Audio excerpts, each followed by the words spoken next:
Today on Chat Maybe Watches Reviews, I have been tasked with talking about Pleasantville. Pleasantville. A movie I had last seen literally 25, maybe 26 years ago during the Tobey Maguire Spider-Man craze, where in between Spider-Man 1 and Spider-Man 2, cable networks like TNT were spamming movies he was in. And this was one of the movies they spammed constantly on TNT. And that was the last time I watched it. And I was a young lad, much more, let's just say, not as world wise as maybe I am now. And I remembered watching it on TV, maybe not from the beginning, but, mostly part of the way through. And I remember thinking, this is fine. It's okay. Well, after watching this last night, I will say that this is a horribly subversive movie that shits on traditionalism and tries to twist it into some sort of repressive idea. That's how I see this movie. So, quick rundown of the movie. You got Tobey Maguire and Reese Witherspoon, a couple of twins who live in the real world. This is 1999. He's a dork and she's a slut. Very aptly put. He has bad social skills, and she just cares about getting effed by the sort of popular boy. Anyway, he's obsessed with this show called Pleasantville, obviously a parody of 1950s television shows where everything always seemed happy, hunky-dory, da-da-da-da. Well, there's this he's getting ready for a marathon where he can win $1,000. He's a super fan. Their divorced mom, who's only 40. It's the mom from Malcolm in the Middle. God damn, that's what 40 looked like in 1999 on chicks. Ain't no milfing going on then. Hell no. Good Lord. Point is, so their divorced mom is going to be going out of town in the night. They're going to have the house themselves. He's going to watch the marathon, trying to win $1,000, and she's inviting a boy over to watch MTV and get effed. But they break their remote control over a fight because they're trying to follow TV. And then here comes, I just forgot his name. Barney Fife. Don Knotts. Here comes Don Knotts. Here comes Don Knotts, the magical TV repairman who's been looking for a special person to give the special remote who's a super fan, a perfect super fan of Pleasantville, and let them go live in the world of Pleasantville. So he finds Tobey Maguire, and he zaps them into the world, and they get stuck there, and it's all black and white. And they both want to go home immediately because they realize this is bad. We shouldn't be here. But Don Knotts gets all pissy and then walks away from the TV, and they're stuck there. Now they're stuck there. They're in the world. Everything's black and white. And long story short, their modern presence, starts to change the static world of Pleasantville. Mind you,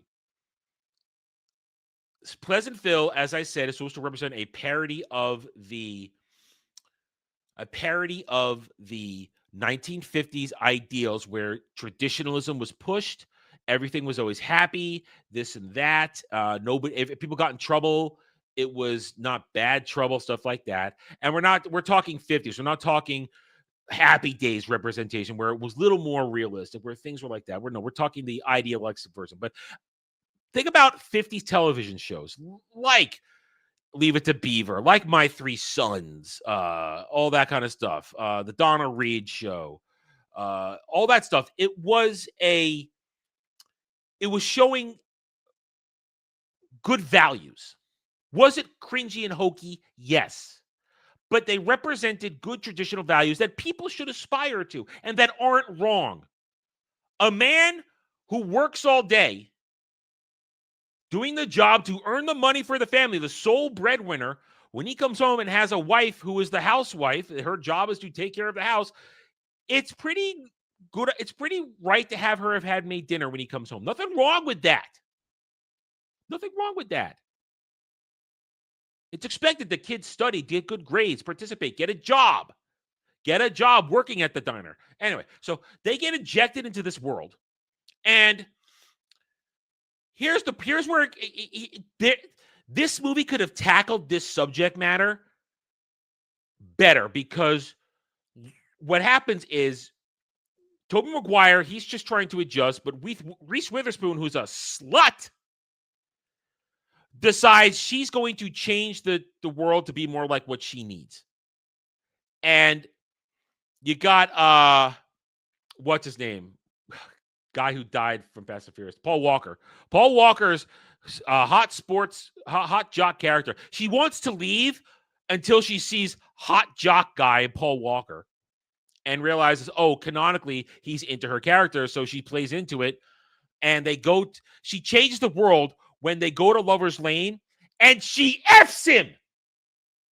And he didn't know what a hard-on was. That whole world doesn't know what sex is.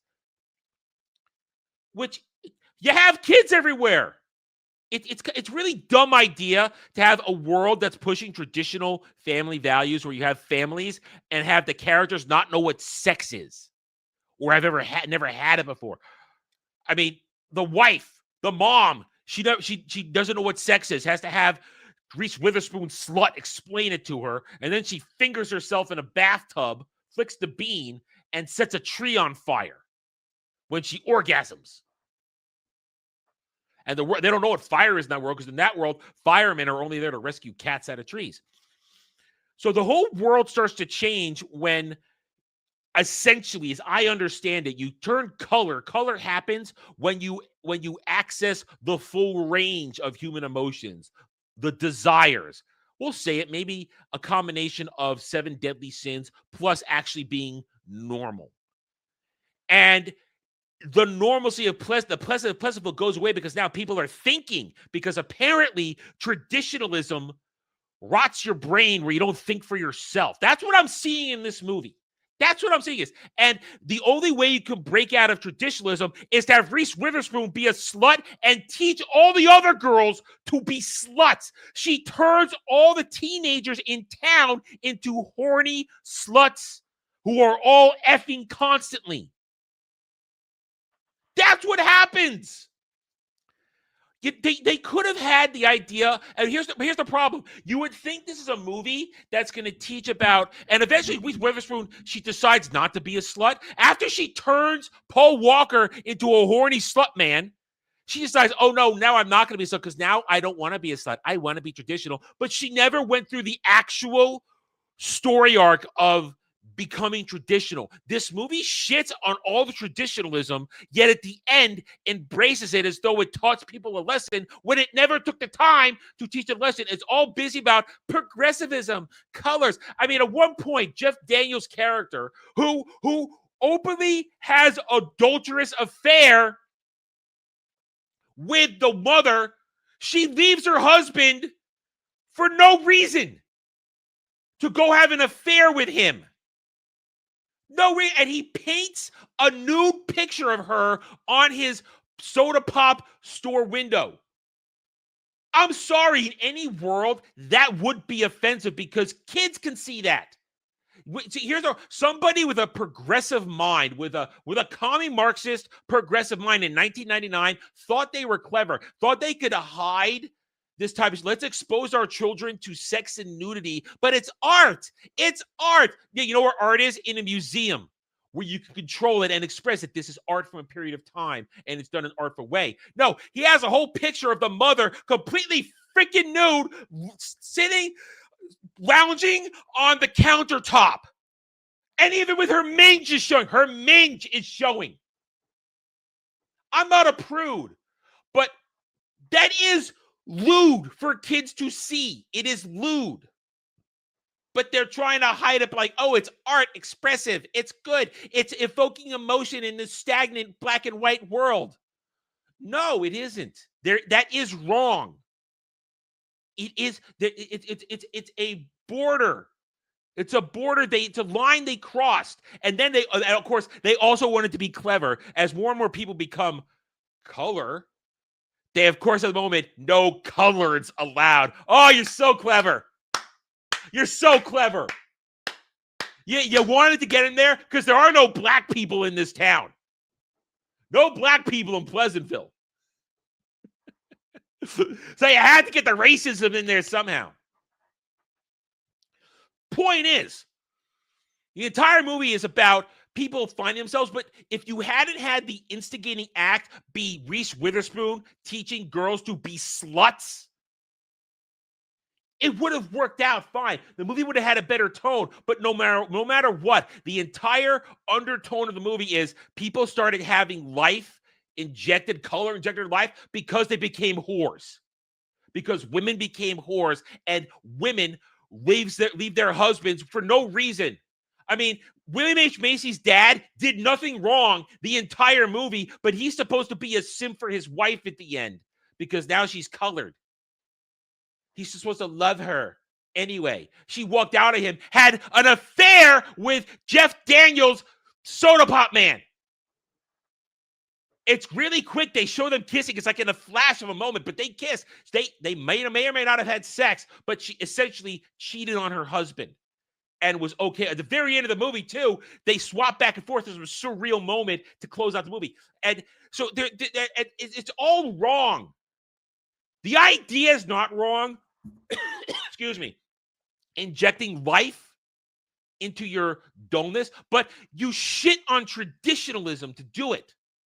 There's nothing wrong with the nuclear family. There's nothing wrong with a man coming home for dinner. There's nothing wrong with girls not being sluts. But they did it. They did it. And then there's some cockamamie shit at the end where Tobey Maguire is going to go home, and apparently in somebody's form, they all know he didn't come from there.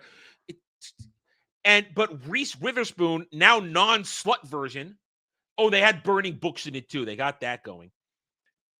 She decides to stay in that world. So when Tobey Maguire goes home to find his real mom crying in the kitchen, having come back, it's only been an hour since they went to Pleasantville. They were there for a few weeks. It's only been an hour in real world.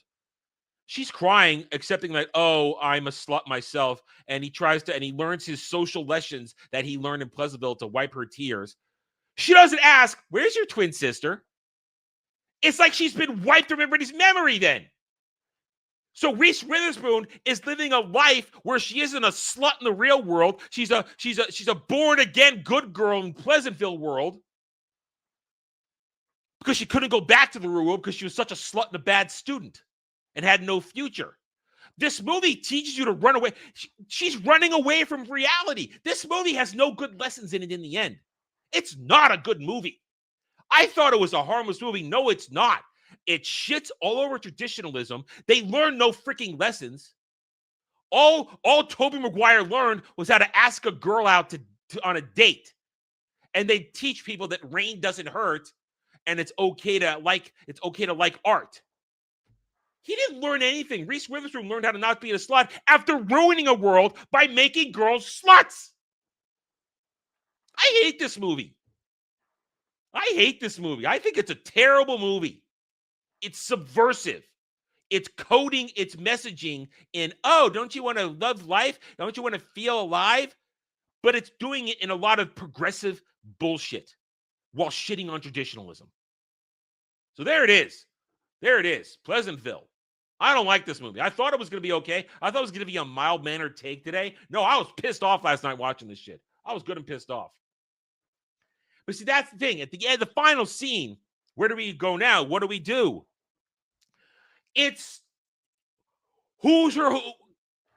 They're both the same. They merged. I don't like this. There you go. It's another chat. Made me watch this reviews. Got more angry with this one than I thought I was going to be. We're done with that. Thanks for watching, everyone. If you enjoyed the video, hit that like button, subscribe to the channel.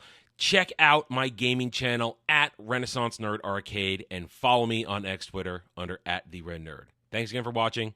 Take it easy.